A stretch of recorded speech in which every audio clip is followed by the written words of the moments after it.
A gente está aqui pedindo socorro, que vocês nos ajudem. Somos profissionais que estamos na linha de frente contra tudo. A gente atende Covid e a gente atende tudo. E ao mesmo tempo somos desvalorizados. Somos profissionais extremamente qualificados, no qual a gente está sempre nos qualificando para dar a melhor assistência. E ao mesmo tempo, a nossa retribuição não vem, é só retaliação diante de uma direção.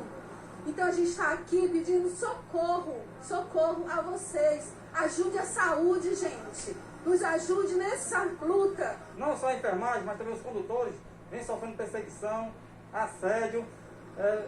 Nos últimos 3 anos já foi tomado uma carga horária que a gente tinha de 24 por 96, já foi reduzida. Agora quero reduzir mais ainda.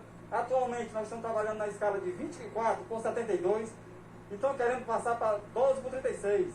Nossa categoria não vem sendo reconhecida pela saúde.